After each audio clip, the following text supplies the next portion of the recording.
ਕਹਿੰਦੇ ਸੀ ਕਰਨਲ ਸਾਹਿਬ ਜਦੋਂ ਤੁਹਾਨੂੰ ਕੀ ਕਹਿੰਦੇ ਸੀ ਵੀ ਅਸੀਂ ਕਿਉਂ ਨਹੀਂ ਰੈਫਰ ਕਰਦੇ, ਤੁਹਾਨੂੰ ਕੀ ਮੁਸ਼ਕਲ ਆਉਂਦੀ ਪਈ ਹੈ? ਨਾ ਕੀ ਨਾਲੇ ਕਰਨਲ ਸਾਹਿਬ ਦਾ ਨਾਂ ਕੀ ਹੈ? ਕਰਨਲ ਮੰਡ ਸਾਹਿਬ ਆਉਂਦੇ ਜੀ। ਉਹਨੂੰ ਪ੍ਰੋਬਲਮ ਉਹਨੂੰ ਸਾਨੂੰ ਨਹੀਂ ਪਤਾ ਉਹਨੂੰ ਕੀ ਪ੍ਰੋਬਲਮ ਆ, ਕਿਸੇ ਨਾਲ ਲੈਣ ਦੇਣ ਹੋ ਸਕਦਾ, ਕਿਸੇ ਦਾ ਕੁਝ। ਉਹ ਕਹਿੰਦੇ ਮੇਰੀ ਮਰਜ਼ੀ ਦੇ ਹਸਪਤਾਲ ਜਾਣਾ ਜਿੱਥੇ ਮੈਂ ਭੇਜੂੰਗਾ। ਅਸੀਂ ਪਰਮਿਸ਼ਨ ਲਿਆ ਕੇ ਉਹਨਾਂ ਨੂੰ ਦੇਤੀ, ਸਾਨੂੰ ਪਰਮਿਸ਼ਨ ਮਿਲੇਗੀ ਵੀ ਤੁਸੀਂ ਐਨੀ ਹਸਪੀਟਲ ਜਾ ਸਕਦੇ ਹੋ। ਇਹਦੇ ਕਰਨ ਦੇ ਬਾਵਜੂਦ ਵੀ ਮੈਨੂੰ ਇਹਨਾਂ ਰੈਫਰ ਨਹੀਂ ਦਿੱਤਾ। ਮੈਂ 5 ਦਿਨ 4 ਦਿਨ ਚੱਕਰ ਕੱਟਦਾ ਰਿਹਾ, ਆਪਣਾ ਕਿਰਾਇਆ ਭਾੜਾ ਖਰਚਾ, ਮੇਰੀ ਇਹਨੇ ਨਹੀਂ ਸੁਣੀ ਮੰਡ ਸਾਹਿਬ। ਜਿਵੇਂ ਦੇ ਕਰੋਨਾ ਹੈ, ਹੁਣ ਤੁਹਾਨੂੰ ਕੁਝ ਹੋ ਜਾਂਦਾ ਫਿਰ ਕਰੋਨਾ ਉਹ ਮਾਰਨ ਤਾਂ ਮੈਨੂੰ ਪਹਿਲਾਂ ਡਿਆ।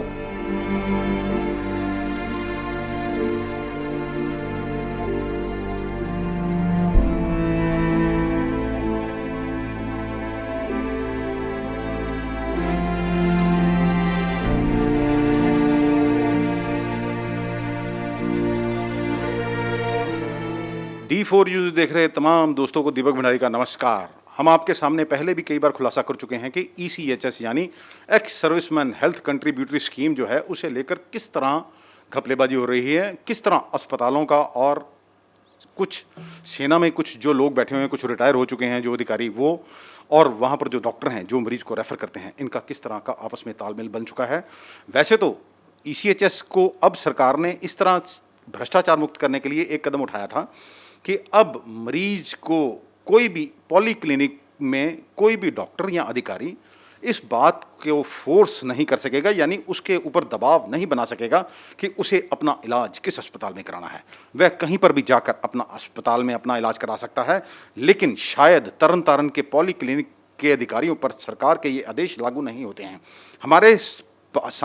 हमारे पास एक ऐसा ही मामला सामने आया है। ये जो है पूर्व सेना में ये पूर्व सैनिक हैं जिनको काफ़ी समय से प्रॉब्लम थी, और इन्होंने तरन तारण के पॉलीक्लिनिक में जब डॉक्टरों से संपर्क किया कि उन्हें ये बीमारी है, उनका पेशाब नहीं आ रहा है और उनसे ब्लड आ रहा है, इसलिए उन्हें अस्पताल में भर्ती करवाया जाए, लेकिन उस अधिकारी ने इन्हें ये कहकर रेफ़र करने से इनकार कर दिया, अगर तुम हमारे कहे मुताबिक अपना इलाज कराने के लिए हमारे कहे अनुसार अस्पताल में नहीं जाओगे तो हम तुम्हारा कार्ड भी रद्द कर देंगे, फिर तुम कहीं से भी अपना इलाज कराने के योग्य नहीं रहोगे।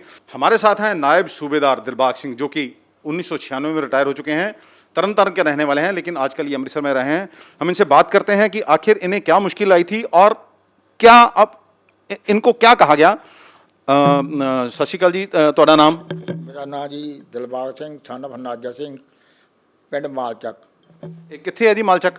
ਮਾਲਚੱਕ ਜੀ ਬਾਠ ਰੋਡ ਦੇ ਉੱਪਰ ਮਾਲਚੱਕ ਹੈ ਜੀ, ਜੋ ਤਰਨਤਾਰਨ ਤੋਂ ਖਡੂਰ ਸਾਹਿਬ ਨੂੰ ਸੜਕ ਜਾਂਦੀ ਹੈ। ਤੇ ਤੁਸੀਂ ਦਿਲਬਾਗ ਸਿੰਘ ਜੀ ਦੱਸੋਗੇ ਕੀ ਪ੍ਰੋਬਲਮ ਸੀ ਤੁਹਾਨੂੰ ਤੇ ਕੀ ਵਾਪਰਿਆ ਤੁਹਾਡੇ ਨਾਲ? ਮੈਨੂੰ ਜੀ ਬਾਥਰੂਮ ਦੀ ਪ੍ਰੋਬਲਮ ਸੀ। ਬਾਥਰੂਮ ਕਰਕੇ ਮੈਨੂੰ ਖੂਨ ਆਉਂਦਾ ਸੀ ਬਾਥਰੂਮ ਥਾਣੀ, ਅਤੇ ਤੋਕਾ ਬਾਥਰੂਮ ਆਉਂਦਾ ਸੀ। ਇਸ ਵਾਸਤੇ ਮੈਂ ਹਾਲੇ ਆਪਣੀ ਨੂੰਹ ਕੋ ਆ ਗਿਆ ਅੰਮ੍ਰਿਤਸਰ ਮੈਂ 21 ਤਰੀਕ ਨੂੰ ਪੋਲੋ ਕਲੀਨਿਕ ਤਰਨਤਾਰਨ ਵਿਖੇ ਗਿਆ। 21 ਕਿਹੜੀ ਨੂੰ? 21 ਅਗਸਤ ਨੂੰ? 21 ਅਗਸਤ ਨੂੰ। ਅੱਛਾ ਜੀ। ਜਦ ਮੈਂ 21 ਅਗਸਤ ਨੂੰ ਜਾ ਕੇ ਕਾਪੀ ਦੇ ਉਹਨਾਂ ਮੈਨੂੰ ਨੰਬਰ ਦਿੱਤਾ, ਮੈਂ ਜਾ ਕੇ 3 ਨੰਬਰ ਮੈਡਮ ਡਾਕਟਰ ਕੋਲ ਪੇਸ਼ ਹੋਏ, ਅਤੇ ਉਹਨਾਂ ਨੇ ਮੈਨੂੰ ਬੈਠਣ ਵਾਸਤੇ ਕਿਹਾ ਕਿ ਤੁਸੀਂ ਬੈਠ ਜਾਓ। ਕਾਫੀ ਇੰਤਜ਼ਾਰ ਕਰਦੇ ਰਹੇ, ਸ਼ਾਮ ਤੱਕ 3 ਵਜੇ ਦਾ ਟਾਈਮ ਹੋ ਗਿਆ, ਕਾਫੀ ਟਾਈਮ ਹੋ ਗਿਆ। ਉਹਦੇ ਕਰਨਲ ਸਾਹਿਬ ਨਹੀਂ ਮੰਨ ਰਿਹਾ, ਆਪ ਕੱਲ੍ਹ ਕੋ ਆਉਣਾ। ਅੱਛਾ, ਤੁਹਾਨੂੰ ਉਦੋਂ ਇਹਨਾਂ ਨੇ ਹਸਪਤਾਲ ਨਹੀਂ ਭੇਜਿਆ? ਕੁਛ ਨਹੀਂ ਭੇਜਿਆ ਜੀ ਮੈਨੂੰ ਉਦੋਂ ਕੁਛ ਨਹੀਂ ਨਾ ਭੇਜਿਆ। ਅਗਲੇ ਦਿਨ ਮੈਂ ਸ਼ਨੀਵਾਰ ਫਿਰ 22 ਤਰੀਕ को ਮੈਂ ਫਿਰ ਪੋਲੋ ਕਲੀਨਿਕ ਆਪਣਾ ਕਨਵੇਸ ਕਰਕੇ ਅੰਮ੍ਰਿਤਸਰ ਤੋਂ ਕਿਰਾਇਆ ਭਾੜਾ ਖਰਚ ਕਰਕੇ ਭੇਜਿਆ। ਲੇਕਿਨ ਇਹਨਾਂ ਨੇ ਸ਼ੁੱਕਰਵਾਰ ਕੋਈ ਮੇਰੇ ਕੋਲ ਨਹੀਂ ਦਿੱਤਾ ਵੀ ਮੰਡ ਸਾਹਿਬ ਨਹੀਂ ਮੰਨਦੇ। ਨਹੀਂ, ਤੁਸੀਂ ਫਿਰ ਇਹ ਸ਼ੁੱਕਰਵਾਰ ਨਹੀਂ ਤੁਹਾਨੂੰ ਮੰਨੇ ਤੇ ਸ਼ਨੀਵਾਰ ਕੀ ਕੀਤਾ ਇਹਨਾਂ ਨੇ? ਸ਼ਨੀਵਾਰ ਵੀ ਨਹੀਂ ਤੁਹਾਨੂੰ ਇਹਨਾਂ ਨੇ ਕਿਤੇ ਦਫਾ ਕੀਤਾ? ਸ਼ਨੀਵਾਰ ਵੀ ਨਹੀਂ ਮੈਨੂੰ ਕੁਝ ਕੀਤਾ ਜੀ। ਸ਼ਨੀਵਾਰ ਮੈਂ ਫੇਰ ਗਿਆ। ਅੱਗੇ ਐਤਵਾਰ ਭਰ ਗਿਆ ਜੀ। ਐਤਵਾਰ ਮੇਰੀ ਹਾਲਤ ਹੋਰ ਖਰਾਬ ਹੋ ਗਈ। ਕੀ ਤਕਲੀਫ ਸੀ ਤੁਹਾਨੂੰ? ਮੇਰੇ ਜੀ ਇੱਥੇ ਜਾਂਚ ਹੋਣ ਤੋਂ ਬਾਅਦ ਪਤਾ ਲੱਗਿਆ ਵੀ ਅੰਦਰ ਗਦੂਦਾਂ ਵਾ, ਅਤੇ ਗਦੂਦਾਂ ਆਪਰੇਟ ਹੋਣਗੀਆਂ, ਅਤੇ ਫਿਰ ਤੁਹਾਡੀ ਮੁਸ਼ਕਿਲ ਦੂਰ ਹੋਊਗੀ। ਅੱਛਾ, ਫਿਰ ਜਦ ਸ਼ੁੱਕਰਵਾਰ ਇਹਨਾਂ ਮੈਨੂੰ ਸਭ ਕੁਝ ਦੇ ਦਿੱਤਾ ਸੀ, ਸ਼ਨੀਵਾਰ ਕੋ ਮੇਰਾ ਕੁਝ ਨਹੀਂ ਕੀਤਾ ਇਹਨਾਂ ਨੇ, ਸੰਡੇ ਪੜ ਗਿਆ। ਸੋਮਵਾਰ ਮੈਂ ਦੁਬਾਰਾ ਫੇਰ ਜੀ ਆਪਣਾ ਕਿਰਾਇਆ ਭਾੜਾ ਖਰਚ ਕਰਕੇ ਉੱਥੇ ਪਹੁੰਚਿਆ। ਅੱਛਾ। ਮੈਨੂੰ ਮੈਡਮ ਨੇ ਕਿਹਾ 3 ਵਜੇ ਪਰਮਿੰਦਰ ਨੇ ਵੀ ਸੋਮਵਾਰ ਪੌਣੇ 8 ਆ ਜਾਣਾ ਜੀ ਅੰਕਲ ਜੀ। ਮੈਂ ਪੌਣੇ 8 ਪਹੁੰਚ ਗਿਆ। ਪੌਣੇ 8 ਪਹੁੰਚ ਕੇ ਮੈਂ ਆਪਣਾ ਮੈਂ ਕਿਹਾ ਮੈਡਮ ਮੈਂ ਆ ਗਿਆ। ਨਾਲ ਮੇਰੀ ਨੂੰਹ ਸੀ, ਮੇਰੀ ਸਪੋਰਟ ਵਾਸਤੇ ਗਈ ਵੀ ਡੈਡੀ ਕਿਤੇ ਡਿੱਗ ਨਾ ਪਵੇ, ਕਿ ਮੈਨੂੰ ਹਾਰਟ ਦਾ ਸਾਹ ਚੜ੍ਹਦਾ ਵਾ।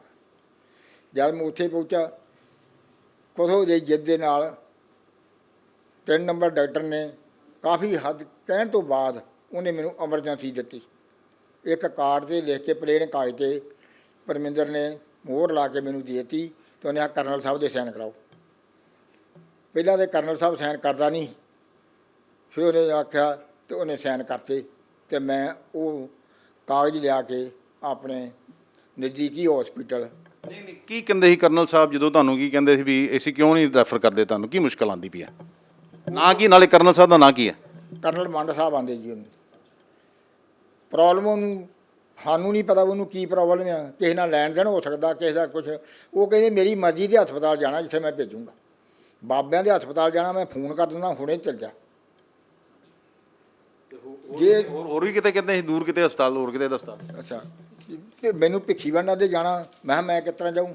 ਕਹਿੰਦਾ ਮੈਂ ਗੱਡੀ ਦੇਊਂਗਾ। ਮੈਂ ਕਿਹਾ ਮੈਂ ਭਿੱਖੀਵਿੰਡ ਜਾਣਾ ਹੀ ਨਹੀਂ, ਮੇਰਾ ਘਰ ਅੰਮ੍ਰਿਤਸਰ ਆ, ਮੈਂ ਅੰਮ੍ਰਿਤਸਰ ਹੀ ਘਰ ਜਾਣਾ ਵਾ। ਮੇਰਾ ਪਰਿਵਾਰ ਮੇਰੇ ਪਿੱਛੇ ਧੱਕੇ ਖਾਊਗਾ, ਉੱਥੇ ਮੈਂ ਕਿਰਾਇਆ ਬੜਾ ਖਰਚ ਕਰੂਗਾ, ਮੈਨੂੰ ਕੀ ਫਾਇਦਾ ਹੋਊਗਾ? ਮੇਰਾ ਕੀ ਪਤਾ ਦੁੱਖ ਦਾ ਕੀ ਪਤਾ ਪ੍ਰਸ਼ਨ ਕਰਦੇ ਮਰ ਜਾਵਾਂ ਮੈਂ। ਮੇਰੀ ਹਾਲਤ ਨਾਲ ਅੱਜ ਕਿਆ। ਅੱਛਾ, ਫਿਰ ਇਹਨਾਂ ਨੇ ਤੁਹਾਨੂੰ ਸੋਮਵਾਰ ਮੈਨੂੰ ਇਜਾਜ਼ਤ ਦੇ ਦਿੱਤੀ, ਸਾਈਨ ਕਰਕੇ ਮੈਨੂੰ ਉਹ ਦੇਤਾ ਵੀ ਤੂੰ ਜਾ ਹਸਪਤਾਲ ਆਪਣਾ ਇਲਾਜ ਕਰਾ। ਮੈਂ ਉਹ ਐਡਮਿਸ਼ਨ ਲਿਖ ਕੇ ਹਸਪਤਾਲ ਇਹਨਾਂ ਨੂੰ ਦੇ ਦਿੱਤੀ। ਮੰਗਲਵਾਰ ਇਹਨਾਂ ਨੇ ਦੁਬਾਰਾ ਮੈਨੂੰ ਕਿਹਾ ਵੀ ਪਾਪਾ ਆਪਣਾ ਰਿਸਪੌਂਸ ਵੀ ਲਿਖਿਆ। ਮੈਂ ਆਪਣੀ ਨੂੰਹ ਨਾਲ ਲਿਖ ਕੇ ਦੁਬਾਰਾ ਫੇਰ ਪੋਲੋ ਕਲੀਨਿਕ ਤਰਨਤਾਰਨ ਪਹੁੰਚਿਆ, ਜਿੱਥੇ ਮੈਂ ਆਪਣੀ ਨੂੰਹ ਨੂੰ ਆ ਗਿਆ ਸੀ ਡੈਡੀ ਬੈਠ ਜਾਓ। ਮੈਂ ਬਹਿ ਗਿਆ। ਮੈਂ ਕਿਹਾ 3 ਨੰਬਰ ਡਾਕਟਰ ਕੋਲ ਸਦਾ ਚੱਲਦਾ, ਜੋ ਉਹਨਾਂ ਨੇ ਦਿੱਤਾ ਵਾ ਉਹ ਤੂੰ ਦੇ ਦੇ। ਇਹਨੇ ਉਹਨੂੰ ਦੇ ਦਿੱਤਾ। ਉਹਨੇ ਬਾਅਦ ਆਂਦਾ ਪਰਚੀ ਕਟਾ ਕੇ ਲਿਆ। ਇਹਨੇ ਪਰਚੀ ਕਟਾਈ, ਮੈਂ ਲਾਗੇ ਖੜਾ ਰਿਹਾ। ਸ਼ਾਇਦ ਉਹਨਾਂ ਨੇ ਤੇ ਪਹਿਲੇ ਕਹਿਤਾ ਨਾ ਵੀ ਤੁਹਾਨੂੰ ਲਿਖ ਕੇ ਦੇਤਾ ਇਹਨਾਂ ਨੇ ਵੀ ਤੁਸੀਂ ਕਿਹਾ ਅਸੀਂ ਦਾਖਲ ਹੋ ਗਏ, ਫਿਰ ਦੁਬਾਰਾ ਕਿਉਂ ਗਏ ਉੱਥੇ ਤੁਸੀਂ? ਦਾਖਲ ਹੋਣ ਵਾਸਤੇ ਉਹਨੇ ਕਹਿਤਾ, ਦਾਖਲ ਹੋਣ ਵਾਸਤੇ ਉਹਨੇ ਕਹਿਤਾ ਨਾ। ਅਤੇ ਮੈਂ ਕਿਹਾ ਮੈਂ ਆਪਣੀ ਪ੍ਰੋਬਲਮ ਨਾਲ ਫਿਰ ਦੱਸੂ, ਮੈਨੂੰ ਕਾਰਡ ਖੜਨਾ ਪੈਣਾ। ਮੈਨੂੰ ਇਹ ਸਟੋਰੀ ਦਾ ਪਤਾ ਸੀ ਕਿ ਉਹਨਾਂ ਨੇ ਫਿਰ ਰਿਸਪੌਂਸ। ਅੱਛਾ, ਕੀ ਕੀ ਕੀ ਕੀ ਮੁਸ਼ਕਲ ਹੈ ਦੱਸੋ? ਕੀ ਨਾਮ ਤੁਹਾਡਾ ਕੀ ਹੈ? ਮੇਰਾ ਨਾਮ ਬਿੰਦਰ ਕੌਰ, ਮੈਂ ਇਹਨਾਂ ਦੀ ਨੂੰਹ ਆ। ਅੱਛਾ ਉਹਨਾਂ ਨੇ ਸਾਨੂੰ ਰਿਸਪੌਂਸ ਨਹੀਂ ਬਣਾ ਕੇ ਦਿੱਤਾ। ਅੱਛਾ, ਮਤਲਬ ਕਿ ਇੱਕ ਫਾਰਮੈਲਿਟੀ ਕਾਗਜ਼ ਤੇ ਦੇ ਦਿੱਤਾ ਹੈ, ਉਹਨਾਂ ਨੇ ਹਸਪੀਟਲ ਵਾਲਿਆਂ ਨੇ ਨਹੀਂ ਸੀ ਮੰਨਿਆ, ਕਹਿੰਦੇ ਰਿਸਪੌਂਸ ਲੈ ਕੇ ਆਓ। ਅਸੀਂ ਰਿਸਪੌਂਸ ਲੈਣ ਲਈ ਮੰਗਲਵਾਰ ਫੇਰ ਗਏ ਉੱਥੇ। ਉਦੋਂ ਮੈਨੂੰ ਕਹਿੰਦੇ ਪਰਚੀ ਕਟਾ ਕੇ ਲੈ। ਮੈਂ ਕਿਹਾ ਡੈਡੀ ਪਰਚੀ, ਕਹਿੰਦੇ ਚੱਲ ਬੇਟਾ ਮੈਂ ਪਰਚੀ ਕਟਾ ਕੇ। ਫਿਰ ਮੰਗਲਵਾਰ ਤੁਹਾਨੂੰ ਉਹਨਾਂ ਨੇ ਉੱਥੋਂ ਪਰਚੀ ਕੱਟਤੀ? ਪਰਚੀ ਕੱਟ ਕੇ ਉਹਦੇ ਜਦੋਂ ਰਿਸਪੌਂਸ ਦੇਣਾ ਪਹਿਲਾਂ ਪਰਚੀ ਕਟਾਉਣੀ ਪੈਂਦੀ ਹੈ। ਉਹ ਫਿਰ 3 ਨੰਬਰ ਕਮਰੇ 'ਚ ਲੈ ਕੇ ਗਏ। ਉਹਨੇ ਫਿਰ ਮੈਡਮ ਨੂੰ ਸੱਦਿਆ। ਮੈਡਮ ਨੇ ਕਹਿੰਦੇ ਕੌਣ ਹੈ ਇਹਨਾਂ ਦੇ ਨਾਲ? ਉਹਨੇ ਕਿਹਾ ਉਹਨਾਂ ਦੀ ਨੂੰਹ। ਕਹਿੰਦੇ ਉਹਨੂੰ ਅੰਦਰ ਭੇਜੋ, ਜੋ ਕਰਨਲ ਸਾਹਿਬ ਮੰਡ ਸਾਹਿਬ ਜਿਹਨੂੰ ਆਉਂਦੇ ਉਹਨਾਂ ਨੇ। ਉਹਨਾਂ ਦੇ ਫਿਰ ਮੈਨੂੰ ਅੰਦਰ ਸੱਦ ਕੇ 1 ਘੰਟਾ ਉਹ ਲੈਕਚਰ ਦਿੱਤਾ। ਕੀ ਕਹਿੰਦੇ ਤੁਹਾਨੂੰ ਮੰਡ ਸਾਹਿਬ? ਮੈਨੂੰ ਪਹਿਲਾਂ ਕਹਿੰਦੇ ਕਿ ਮੈਡਮ ਤੁਸੀਂ ਕਿੰਨਾ ਪੜ੍ਹੇ ਜੋ। ਮੈਂ ਆਪਣੇ ਪੜ੍ਹੇ ਲਿਖਣ ਦੇ ਬਾਵਜੂਦ ਮੈਂ ਕਹਤਾ ਮੈਂ 4-5 ਮੱਤਾ ਪੜ੍ਹੀ, ਮੈਂ ਜ਼ਿਆਦਾ ਨਹੀਂ ਪੜ੍ਹੀ। ਕਹਿੰਦੇ ਫਿਰ ਵੀ ਤੁਹਾਨੂੰ ਜੋ ਮੈਂ ਕੱਢ ਕੇ ਵਿਖਾਵਾਂ, ਜਿੰਨੀ ਵਾਰੀ ਤੁਹਾਡੇ ਸਹੁਰਾ ਸਾਹਿਬ ਸੱਸ ਮੈਂ ਦਾਖਲ ਹੋਏ ਆ, ਤੁਹਾਨੂੰ ਇੰਨੀ ਵਾਰੀ ਲਾ ਹੈਗਾ, ਲੋੜ ਹੈਗੀ ਆ। ਮੈਂ ਕਿਹਾ ਸਰ ਮੈਨੂੰ ਨਹੀਂ ਪਤਾ। ਕਹਿੰਦੇ ਵੇਖੋ ਮਤਲਬ ਕਿ ਇਹ ਕੀ ਪ੍ਰੋਬਲਮ ਹੈ ਜਿਹੜੇ ਇੰਨੇ ਦਾਖਲ। ਮੈਂ ਕਿਹਾ ਸਰ ਪ੍ਰੋਬਲਮ ਵੱਖੋ ਵੱਖ ਹੁੰਦੀ, ਇੱਕ ਪ੍ਰੋਬਲਮ ਹੋ ਤਾਂ ਤੁਹਾਨੂੰ ਦੱਸੀਏ ਕੀ ਪ੍ਰੋਬਲਮ ਹੈ। ਇੰਨੀ ਵਾਰੀ ਹੋਏ ਦਾਖਲ, ਮੈਂ ਇੱਕ ਹਸਪੀਟਲ 'ਤੇ ਹੋਏ ਨਹੀਂ ਦਾਖਲ। ਫਿਰ ਕਹਿੰਦੇ ਜੇ ਤੁਸੀਂ ਸਿਵਲ 'ਚ ਹੁੰਦੇ ਤਾਂ ਇਲਾਜ ਕਰਾ ਲੈਂਦੇ ਹੋ। ਮੈਂ ਕਿਹਾ ਸਰ ਕਰਾ ਲੈਂਦੇ, ਮਾਂ ਬਾਪ ਕੋਈ ਅੰਦਰ ਨਹੀਂ ਮਾਰਤਾ। ਕਹਿੰਦੇ ਜੇ ਤੁਸੀਂ ਦਿਹਾੜੀ ਕਰਕੇ ਕਰਾਉਂਦੇ ਹੋ। ਮੈਂ ਕਿਹਾ ਹਾਂਜੀ। ਮੈਂ ਮਾਂ ਬਾਪ ਕੋ ਫਿਰ ਹੋਰ ਕੀ ਕਿਹਾ ਇਹਨਾਂ ਨੇ? ਫਿਰ ਤੁਹਾਨੂੰ ਰੈਫਰ ਕਰਤਾ ਜਾਂ ਕਹਿੰਦੇ ਕਿਸੇ ਹੋਰ ਹਸਪਤਾਲ 'ਤੇ ਜਾਓ? ਹਾਂਜੀ ਸਰ, ਬਸ ਉਹੀ ਕਹਿੰਦੇ ਕਿ ਬਾਬਿਆਂ ਦੇ ਹਸਪੀਟਲ ਜਾਓ ਜਾਂ ਭਿੱਖੀਵਿੰਡ ਜਾਓ। ਭਿੱਖੀਵਿੰਡ ਕਿਸੇ ਨਾਂ ਦਾ ਲਿਆ, ਹਸਪਤਾਲ ਦਾ ਨਾਂ ਲਿਆ ਇਹਨਾਂ ਨੇ? ਭਿੱਖੀਵਿੰਡ ਹਸਪੀਟਲ ਜਿਹੜਾ ਉਹ ਤਾਂ ਮੈਨੂੰ ਨਾਂ ਦਾ ਨਹੀਂ ਜੋ ਪਤਾ, ਨਾਂ ਉਹਨਾਂ ਦਾ ਹੈਗਾ ਕੋਈ ECH ਦੇ ਨਾਲ ਹੀ ਕੰਟੈਕਟ। ਪਰ ਤੁਹਾਡਾ ਅੰਮ੍ਰਿਤਸਰੋਂ ਉੱਥੇ ਜਾਣਾ ਕਿੰਨਾ ਵਾਜਬ ਸੀਗਾ? ਤੁਸੀਂ ਰਹਿੰਦੇ ਉਹੀ ਤਾਂ ਇਹਨਾਂ ਨੂੰ ਬਾਰ-ਬਾਰ ਕਹਿੰਦੇ ਕਿ ਅਸੀਂ ਨਹੀਂ ਜਾ ਸਕਦੇ, ਅਸੀਂ ਮਜਬੂਰ ਹਾਂ ਕਿ ਜਾਂ ਬੱਚੇ ਛੋਟੇ ਮੈਂ ਆਪਣੇ ਘਰ ਛੱਡ ਕੇ, ਘਰ ਵਾਲਾ ਮੇਰਾ ਆਪ ਆਰਮੀ 'ਚ, मैं किस तरह कल इन्होंने भी सामती उत्थे भी जाती। देखिए हम आपको दिखा रहे हैं कि ये देखिए इनके पेशाब की नाली डली हुई है, इनको प्रोस्टेट की प्रॉब्लम है। बैग इन्होंने जो है ये पूर्व सैनिक हैं, इन्होंने अपने हाथ में पकड़ रखा है यूरिन बैग, और तो भी इनको किस तरह परेशान किया जाता रहा है। हम किसी के खिलाफ नहीं हैं, लेकिन जो सिस्टम बन चुका है आखिर इस पर कब तक लगाम लगेगी, ये बहुत बड़ा जनता के सामने सवाल है। ये पूर्व सैनिक भी ये जानना चाहते हैं कि अगर सरकार ने इन्हें कोई स्कीम दी है, आखिर वहाँ पर जो अधिकारी बैठे हैं ये अपनी मर्जी से जहाँ मर्जी जाएं अपना इलाज कराएं। अगर ये कोई गलत काम करवाते हैं, मान लीजिए इनको कोई बीमारी नहीं है तो बिना बीमारी के ही अस्पताल में दाखिल होते हैं, तो इनके बिल पास ना किए जाएं, वो भी ठीक है। लेकिन अगर जेन्युइन प्रॉब्लम है तो इनको रोका नहीं जाना चाहिए। हमें सब इन्होंने कुछ शिकायतें भी की हैं, तुसी दी शिकायतां भी कीतियां जी कोई? फिर हाँ जी, किन्नू किन्नू शिकायत की तुसी? ਅਸੀਂ ਸਟੇਸ਼ਨ ਕਮਾਂਡਰ ਸਾਹਿਬ ਨੂੰ ਕੀਤੀ। अच्छा, ਅਸੀਂ ਕਚਹਿਰੀ ਜਾ ਕੇ ਮੈਂ ਪ੍ਰੋਪਰ ਪਰਮਾਨੈਂਟ ਤਰੀਕੇ ਦੇ ਨਾਲ ਕਚਹਿਰੀ ਪੇਸ਼ ਹੋਇਆ। ਕਚਹਿਰੀਆਂ ਮੈਂ ਆਪਣਾ ਉਹ ਤਕਲੀਫ ਲਿਖੀ। ਲਿਖਣ ਤੋਂ ਬਾਅਦ ਮੈਂ ਤਹਿਸੀਲਦਾਰ ਸਾਹਿਬ ਦੇ ਸਾਈਨ ਕਰਾਏ। ਉੱਥੋਂ ਮੈਨੂੰ ਸੇਵਾ ਦੀ ਰਸੀਦ ਮਿਲੀ। ਰਸੀਦ ਲੈਣ ਦੇ ਬਾਵਜੂਦ ਜਲੰਧਰ ਵੀ ECH ਨੂੰ ਮੈਂ ਭੇਜਿਆ ਔਰ ਅੰਮ੍ਰਿਤਸਰ ਨੂੰ ਵੀ ਸਟੇਸ਼ਨ ਕਮਾਂਡਰ ਨੂੰ ਭੇਜਿਆ ਔਰ ECH ਤਰਨਤਾਰਨ ਨੂੰ ਵੀ ਕਾਪੀ ਭੇਜੀ। मैं आप कैमरामैन से आप कहूँगा कि ये जो एफिडेविट इन्होंने दिया है, ये देखिए, ये एफिडेविट इन्होंने ये शिकायत करी है जिसमें इन्होंने हल्फिया बयान दे रखा है और बताया है कि किस तरह इन्हें परेशान किया जाता रहा है। ये बीमार हैं और बार बार अस्पतालों के चक्कर नहीं लगा सकते। अगर सरकार ने उन्हें कोई सुविधा दी है तो आखिरकार इनका क्या कसूर है? अगर किसी ये अब सरकार ने यह भी कह रखा है कि मरीज जहाँ से चाहे अगर वो अस्पताल ECHS से इम्पेंडल है तो अपना इलाज वहाँ पर जाकर करवा सकता है। लेकिन फिर ऐसी सुविधा का क्या लाभ यदि मरीज को 5-5 दिन धक्के खाने पड़ते हैं? इनका ये भी कहना है इनको यूरिन बैग लगा हुआ था और इनके पेशाब से खून भी आ रहा था। इसके बावजूद वहाँ पर जो अधिकारी हैं, कर्नल मंड का ये नाम बार बार ले रहे हैं, हम उनसे भी बात करेंगे कि आखिरकार उन्होंने इन पर क्यों दबाव बनाया कि वो इनको इनके मन चाहे अस्पताल में दाखिल नहीं होने देंगे। हम तब भी इनसे बात करेंगे। ये देखिए, और भी शिकायत, और भी तुसी को शिकायत की थी जी। ये और शिकायत है जिसमें इन्होंने की रखी है। मैं आपको पढ़ के सुनाता हूँ इसमें क्या लिखा है। और कैमरामैन से कहूँगा इस पे जरा एक नजर देखिए। ये इसमें साफ लिखा है, मैं नायब सूबेदार दिलबाग सिंह पुत्र नाजर सिंह वासी पिंड Malchak, mobile number 6283996837, ECHS card holder हाँ। मुझे BP पेशाब की रिकॉवर्ड सी। ECHS पॉली क्लिनिक तरन गया तो डॉक्टर ने मैंने चैकअप ਲਈ MH भेज दिता। डॉक्टर साहब ने चैक करने तो बाद मैनू हालत खराब दसते हुए फिर क्या कि MH चला जा। मैं MH गया, कर्नल मंड साहब ने पूछा कि तुसीं अस्पताल जाना चाहते हो, तो मैं क्या कि क्योंकि मेरा इलाज जड़ा है अस्पताल चल रहा है तो मैं अपनी जो ਨੂੰਹ है मेरी उन्हों के कोल रहना ਅੰਮ੍ਰਿਤਸਰ तो मेरे कोल पैंदा है, इस करके मैनू उत्थे भेजता जाए। पर इन्हों रैफर करने तो इनकार करता। 5 दिन बाद इन्हों रैफर किया जाता है। हुण सब तो अहम सवाल है, सरकार ECHS स्कीम के उत्ते हर साल करोड़ों रुपए खर्च कर रही है। उसका उन्होंने बेसिकली ये फायदा ਇਹਦਾ मकसद ये है कि ਜਿਹੜੇ ECHS के पूर्व सैनिक लोग जिन्होंने इस देश ਲਈ अपना कुछ अपनी सेवावां ਦਿੱਤੀਆਂ, सरहदां ते जाके खड़े हुए ने, रातां जाके देश की सीमावां की रक्षा की है, उन्होंने इलाज मिल सके। पर इन्हों जी इलाज नहीं मिलता है तो ये बहुत वड्डा जिहड़ा सिस्टम ते सवाले निशान है। देखिए ये किस तरह अपनी व्यथा सुनाते सुनाते भावुक हो गए हैं और रो रहे हैं कि किस तरह इन्हें परेशान किया जाता है। उन अधिकारियों की क्या अपना क्या इंटरेस्ट है जो इनको मजबूर किया जाता है कि उनके बताए हुए अस्पताल में जाकर भर्ती हों, जहां वो कहते हैं वहां पर जाएं, जबकि सरकार ने ये कह रखा है कोई भी अधिकारी किसी को भी मजबूर नहीं कर सकेगा, वह जहां चाहे अपना इलाज कराने के लिए जा सकता है। हमसे काका भी तो फौज है जी? हाँ जी। की नाम है ਉਹਦਾ? ਸ਼ਵਿੰਦਰ ਸਿੰਘ ਜੀ। ਤੇ ਉਹ ਕਿੱਥੇ ਇਸ ਵੇਲੇ ਹੈਗਾ? ਉਹ ਜੋਧਪੁਰ ਹੈ ਜੀ। ਉਹ ਸੂਬੇਦਾਰ ਬਣਿਆ ਵਾ, ਰਜਮੰਡ ਦੀ ਅਪਾਇੰਟਮੈਂਟ ਕਰ ਰਿਹਾ। ਤੇ ਤੁਸੀਂ ਤੁਹਾਨੂੰ ਜਦੋਂ MH 'ਚ ਗਏ, ਤੁਹਾਨੂੰ ਫੇਰ ਵੀ ਉਹਨਾਂ ਨੇ ਜਦੋਂ MH ਨੇ ਕਹਿਤਾ, ਤੁਹਾਨੂੰ ਮਿਲਟਰੀ ਹਸਪਤਾਲ ਵਾਲਿਆਂ ਨੇ ਕਹਿਤਾ ਵੀ ਤੁਹਾਡੀ ਹਾਲਤ ਸੀਰੀਅਸ ਆ ਤੇ ਤੁਹਾਨੂੰ ਦਾਖਲ ਹੋਣ ਦੀ ਲੋੜ ਆ, ਇੱਥੇ ਫੇਰ ਵੀ ਤੁਹਾਨੂੰ ਦਾਖਲ ਨਹੀਂ, ਫੇਰ ਵੀ ਤੁਹਾਨੂੰ ਰੈਫਰ ਨਹੀਂ ਕਰਦੇ ਸੀ? ਹਾਂਜੀ, ਅਸੀਂ ਪਰਮਿਸ਼ਨ ਲਿਆ ਕੇ ਉਹਨਾਂ ਦੇਤੀ, ਸਾਨੂੰ ਪਰਮਿਸ਼ਨ ਮਿਲ ਗਈ ਵੀ ਤੁਸੀਂ ਐਨੀ ਹਸਪੀਟਲ ਜਾ ਸਕਦੇ ਹੋ। ਇਹਦੇ ਕਰਨ ਦੇ ਬਾਵਜੂਦ ਵੀ ਮੈਨੂੰ ਇਹਨਾਂ ਰੈਫਰ ਨਹੀਂ ਦਿੱਤਾ। ਮੈਂ 5 ਦਿਨ 4 ਦਿਨ ਚੱਕਰ ਕੱਟਦਾ ਰਿਹਾ, ਆਪਣਾ ਕਿਰਾਇਆ ਭਾੜਾ ਖਰਚਦਾ, ਮੇਰੀ ਇਹਨੇ ਨਹੀਂ ਸੁਣੀ ਮੰਡ ਸਾਹਿਬ ਨੇ। ਤੇ ਜਿਵੇਂ ਦੇ ਕਰੋਨਾ ਹੈ, ਹੁਣ ਤੁਹਾਨੂੰ ਕੁਝ ਹੋ ਜਾਂਦਾ ਫੇਰ? कोरोना वो मारन तो मैंने पहले दिया। इनकी पत्नी भी हैं, उनसे भी बात करते हैं कि आखिरकार इनको क्या परेशानियां आ रही हैं। ਤੁਹਾਡਾ ਨਾਂ ਕੀ ਹੈ ਮਾਤਾ ਜੀ? ਮਹਿੰਦਰ ਕੌਰ। ਕੀ ਹੋਇਆ ਸੀ ਤੁਹਾਨੂੰ ਜਦੋਂ ਤੁਸੀਂ ਉੱਥੇ ਪੋਲੀਕਲੀਨਿਕ ਗਏ ਸੀ ਆਪਣਾ? ਮੇਰੇ ਕਾਫੀ ਛਾਤੀ ਮੈਂ ਦਰਦ ਸੀ ਗੁਰਦਿਆਂ ਦੇ ਵਿੱਚ, ਤੇ ਉਧਰ ਬਾਜੂ ਮੈਂ ਦਰਦ ਬਹੁਤ ਜ਼ਿਆਦਾ ਸੀ। ਤੇ ਮੈਂ ਉੱਥੇ ਗਈ, ਮੈਂ ਕਿਹਾ ਮੈਨੂੰ 2 ਦਿਨ ਵਾਸਤੇ ਮੇਰਾ ਟੈਸਟ ਕਰਾਉਣ ਵਾਸਤੇ ਭੇਜ ਦਿਓ, ਮੈਂ 2 ਦਿਨ ਵਾਸਤੇ ਸਿਰਫ ਚਾਹੁੰਦੀ ਹਾਂ। ਤੇ ਇਹਨਾਂ ਨੇ ਮੈਨੂੰ ਕਿਹਾ ਵੀ ਬਾਬਿਆਂ ਵਾਲੇ ਹਸਪਤਾਲ ਮੈਡਮ ਐਡਮਿਟ ਕਰਨਾ।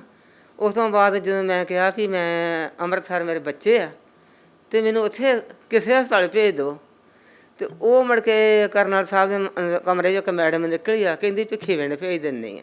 ਕਰਨਲ ਸਾਹਿਬ ਕਿਹੜੇ? ਕਰਨਲ ਸਾਹਿਬ ਮੈਨੂੰ ਇਹਨਾਂ ਨੇ ਪਤਾ ਕਿਹੜੇ ਕੋਈ ਆ ਤਰਨਤਾਰਨ। ਤੇ ਉਹ ਮੈਡਮ ਦੰਦਾਂ ਵਾਲੇ ਕਮਰੇ ਵਿੱਚ ਆਈ ਆ, ਪਤਾ ਨਹੀਂ ਉਹਨਾਂ ਬੁਲਾਇਆ ਕਿਸ ਤਰ੍ਹਾਂ, ਮੈਨੂੰ ਕਹਿੰਦੀ ਵੀ ਨਹੀਂ ਤੈਨੂੰ ਮੈਂ ਉੱਥੇ ਭਿੱਖੀ ਪਿੰਡ ਭੇਜਣਾ। ਮੈਂ ਕਿਹਾ ਮੈਡਮ ਮੈਂ ਭਿੱਖੀ ਪਿੰਡ ਮੈਂ ਨਹੀਂ ਜਾ ਸਕਦੀ। ਕਹਿੰਦੀ ਜੇ ਭਿੱਖੀ ਪਿੰਡ ਨਹੀਂ ਜਾ ਸਕਦੇ ਤੈਨੂੰ ਕਿਤੇ ਵੀ ਨਹੀਂ ਭੇਜਣਾ, ਤੈਨੂੰ ਕਿਤੇ ਵੀ ਨਹੀਂ ਭੇਜਣਾ ਕਹਿੰਦੀ। ਫਿਰ ਉਸ ਖੁਦ ਗੱਲ ਹੋਈ ਆ। ਫਿਰ ਉਹ ਦਿਨ ਖੱਜਲ ਖਰਾਬ ਹੋ ਕੇ ਮੈਂ 6 ਅਗਸਤ ਦਿਨ ਵੀਰਵਾਰ ਮੈਨੂੰ ਯਾਦ ਆ, 7 ਨੂੰ ਫਿਰ ਮੈਂ ਬੜੀ ਮੁਸ਼ਕਲ ਪਹੁੰਚੀ ਆ, ਸ਼ੁੱਕਰਵਾਰ ਨਹੀਂ ਕੋਈ ਗੱਲ ਬਣੀ। ਕਿੰਨੇ ਫੇਰੇ ਪਵਾਏ ਤੁਹਾਨੂੰ ਫਿਰ ਮਾਤਾ ਜੀ ਨਾਲ? ਮੈਨੂੰ ਜਾ ਕੇ ਮੈਨੂੰ ਮੰਗਲਵਾਰ ਜਾ ਕੇ ਰੈਫਰ ਮਿਲਿਆ, ਬੜੀ ਮੁਸ਼ਕਲ ਮਿਲਿਆ ਰੈਫਰ। ਸਟੈਂਟ ਮੇਰੇ ਹੁਣ ਪਿਆ ਵਾ, ਬਾਹਾਂ 'ਚ ਟੀਕੇ ਲੱਗੇ, ਹੁਣ ਕਾਫੀ ਮੈਨੂੰ ਰਾਹਤ ਮਿਲੀ ਆ। ਤਾਂ ਅਸੀਂ ਤਾਂ ਹਸਪਤਾਲ ਆ ਕੇ ਖੁਸ਼ ਹੀ ਨਹੀਂ, ਮਹਾਰਾਜ ਰਾਜੀ ਰੱਖੇ, ਇਹ ਸਾਲ ਕੀ ਕਰਨਾ ਆਣ ਕੇ। ਅੱਛਾ, ਤੇ ਹੁਣ ਸੂਬੇਦਾਰ ਜੀ ਤੁਸੀਂ ਅੱਗੋਂ ਹੁਣ ਕੀ ਤੁਹਾਡੀ ਮੰਗ ਕੀ ਹੈ ਜੀ ਸਰਕਾਰ ਕੋਲੋਂ? ਸਰਕਾਰ ਪੈਸਾ ਖਰਚ ਕਰਦੀ? ਸਾਡੀ ਮੰਗ ਇਹ ਆ ਜੀ, ਜਦੋਂ ਸਰਕਾਰ ਸਾਡਾ ਪੈਸਾ ਸਾਡਾ ਜਮ੍ਹਾਂ ਹੋਇਆ ਵਾ, ਸਾਡਾ ਜਦੋਂ ਰਿਟਾਇਰ ਹੁੰਦੇ ਆ ਉਦੋਂ ਇਹ ਕਾਰਡ ਬਣਦਾ ਵਾ, ਪੈਸਾ ਸਾਡਾ ਕੱਟ ਲਿਆ ਜਾਂਦਾ ਵਾ। ਪਹਿਲੇ ਟਾਈਮ 'ਤੇ ਘੱਟ ਸੀ, ਹੁਣ ਤੇ 60-60 ਹਜ਼ਾਰ ਰੁਪਇਆ ਗੌਰਮੈਂਟ ਕੱਟ ਰਹੀ ਆ। ਔਰ ਸਾਰੀ ਇਹ ਰਿਕੁਆਇਰਮੈਂਟ ਆ ਵੀ ਅੱਜ ਇੱਕ ਮੇਰੇ ਕੋਲ ਪਰੇਸ਼ਾਨੀ ਆਈ ਆ, ਮੇਰੇ ਭਰਾ ਕੋਈ, ਮੇਰੇ ਵੀਰ ਕੋਈ, ਹੋਰ ਵੀ ਭੈਣਾਂ ਵੀ ਹੋਣਗੀਆਂ, ਕੋਈ ਵਿਧਵਾ ਹੋਣਗੀਆਂ ਜਿਨ੍ਹਾਂ ਨੂੰ ਇਹ ਪਰੇਸ਼ਾਨੀ ਆਉਂਦੀ ਹੋਵੇ। ਮੈਂ ਇਹਨਾਂ ਅੱਗੇ ਗੁਜ਼ਾਰਿਸ਼ ਕਰਦਾ ਵੀ ਇਹਨਾਂ ਦਾ ਸਹੀ ਪ੍ਰਕਾਰ ਸੇ ਪੁੱਛਗਿੱਛ ਕੀਤੀ ਜਾਵੇ, ਸਹੀ ਇਲਾਜ ਕੀਤਾ ਜਾਵੇ ਤਾਂ ਕਿ ਆਪਣੇ ਪਰਿਵਾਰ ਦੇ ਵਿੱਚ ਰਹਿ ਸਕਣ। ਅੱਛਾ ਬਾਬਾ ਜੀ, ਇਹ ਵੀ ਦੇਖਣ 'ਚ ਆਇਆ ਨਾ, ਕਿਉਂਕਿ ਸਖਤੀ ਤਾਂ ਕੀਤੀ ਹੈ ਵੀ ਮਰੀਜ਼ ਨੂੰ ਤਾਂ ਕੋਈ ਬਿਮਾਰੀ ਨਹੀਂ ਹੁੰਦੀ, ਪਰ ਉਹ ਦਾਖਲ ਹੋ ਜਾਂਦਾ ਫਿਰ ਉਹ ਹਸਪਤਾਲਾਂ ਵਾਲਿਆਂ ਨਾਲ ਮਿਲ ਜੁਲ ਕੇ, ਤਾਂ ਕਰਕੇ। ਵੇਖੋ ਜੀ, ਹਸਪਤਾਲ ਜਾ ਕੇ ਕੋਈ ਖੁਸ਼ ਨਹੀਂ ਗਾ, ਕੋਈ ਹਸਪਤਾਲ ਵਿਆਹ ਸ਼ਾਦੀ ਦੇ ਵੇਖਣ ਜਾਣਾ ਨਹੀਂ ਕਿਸੇ ਨੇ। ਕਿਸੇ ਨੂੰ ਪਰੇਸ਼ਾਨੀ ਹੈ ਤਾਂ ਤਾਂ ਹੀ ਉਹ ਦਾਖਲ ਹੁੰਦਾ। ਜਿਵੇਂ ਤੁਹਾਨੂੰ ਇਹ ਕਿੰਨੇ ਦਿਨਾਂ ਤੋਂ ਲੱਗਿਆ? ਤੁਹਾਨੂੰ ਇਹ ਬੈਗ ਕਿੰਨੇ ਦਿਨਾਂ ਤੋਂ ਲੱਗਿਆ? 20-25 ਦਿਨ ਹੋ ਗਏ ਆ। ਤੇ ਹੁਣ ਤੁਸੀਂ ਇਲਾਜ ਤੁਹਾਡਾ ਹੋ ਗਿਆ? ਇਲਾਜ ਮੇਰਾ ਜੀ ਹੋ ਗਿਆ, ਮੈਨੂੰ ਹਸਪਤਾਲ 'ਚੋਂ ਛੁੱਟੀ ਮਿਲ ਗਈ ਆ, ਇਲਾਜ ਹੋ ਗਿਆ, ਲੇਕਿਨ ਅਜੇ ਮੈਨੂੰ ਸੈਲੀ ਲਾਉਣ ਦਾ ਹੁਕਮ ਨਹੀਂ ਮਿਲਿਆ। ਉਹ ਡਾਕਟਰ ਸਾਹਿਬ ਕਹਿੰਦਾ ਵੀ ਇਹ ਤੇਰੀ ਅਜੇ ਨਿਕਲਦੀ ਰਹੇਗੀ। ਦਵਾਈ ਮੈਨੂੰ ਉਹਨਾਂ ਨੇ हस्पताल ने दी देती है। ये देखिए, ये था दिलबाग सिंह का पूरा परिवार जिसने बताया कि किस तरह उन्हें ECHS के तहत जो है रेफरल में कितनी मुश्किलें आती हैं, जबकि ये तय किया जा चुका है कोई भी अधिकारी किसी को फोर्स नहीं करेगा, दबाव नहीं बनाएगा कि मरीज को कहाँ जाए, क्योंकि ऐसा मानने में आया था कि ECHS पॉलीक्लिनिक में जो अधिकारी बैठे हुए हैं उनकी कुछ अस्पतालों के साथ सांठगांठ हो चुकी है, जो मोटी कमीशन लेते हैं, जो अस्पताल उन्हें कमीशन देते हैं वहीं मरीज को रेफ़र किया जाता है, दूसरे अस्पताल में नहीं रेफ़र किया जाता। अगर कर्नल मंड साहब को इनसे कोई तकलीफ थी या उन्हें लगता था ये गलत काम कर रहे हैं तो इनकी पूरी जांच करवाई जानी चाहिए थी। ऐसा नहीं है कि मरीजों को परेशान किया जाए। अब इन्होंने जो है आला अधिकारियों को, GOC को और कमांडर को जो है पत्र लिख के ये मांग की है कि भविष्य में किसी पूर्व सैनिक के साथ इस तरह का व्यवहार ना हो, इसलिए इस मामले की पूरी जांच की जाए। हमारी भी अपने चैनल के माध्यम से ये दरख्वास्त है, मामले की पूरी जांच की जाए और जो लोग ECHS पॉलीक्लिनिक में अपना दबदबा बनाए बैठे हैं और मरीजों को जानबूझकर उन पर दबाव बनाते हैं कि कौन से अस्पताल में जाएं और कौन से अस्पताल में ना जाएं, उन पर सरकार नकेल डाले। हम भी अपनी तरफ से डिफेंस मिनिस्ट्री, प्रधानमंत्री नरेंद्र मोदी को इसकी गुजारिश करेंगे। इसी को लेकर हमने तरन तारण के पॉलीक्लिनिक के incharge retired colonel Sukhdev Singh Mand से बात की। हेलो, हाँ जी, कर्नल मंड बोल रहे हैं? हाँ जी, कर्नल मंड बोल रहा हूँ। कर्नल साहब नमस्कार। नमस्कार। कर्नल साहब, मैं दीपक भंडारी बोल रहा हूँ, जर्नलिस्ट हूँ D4 न्यूज़ चैनल से। हाँ जी, हाँ जी। सर, एक ना एक कोई पेशेंट है दिलबाग सिंह, सूबेदार, नायब सूबेदार, हाँ, एक कंप्लेंट करी है कि आपने 21 अगस्त को यहाँ आपके पास आया था रेफरल लेने के लिए, तो आपने उसको अब कहा कि जिस अस्पताल में मैं भेजूंगा आप उस अस्पताल में जाएं इलाज के लिए, नहीं तो आपको हम रेफरल स्लिप नहीं देंगे। अच्छा। आपकी कंप्लेंट की है, एफिडेविट दिया है उसने, तो आपकी तरफ से उसका ये कहना है कि 4-5 रोज उसे परेशान किया जाता रहा। अच्छा। जबकि वहाँ पर लिखा हुआ है आपके पॉलीक्लिनिक के बाहर कि आप पेशेंट को फोर्स नहीं करेंगे, पेशेंट की मर्जी है वो जहाँ से मर्जी अपना इलाज कराए। अच्छा, जी। ठीक है। तो सर, आपका इस बारे में कुछ कहना है तो बता दीजिए।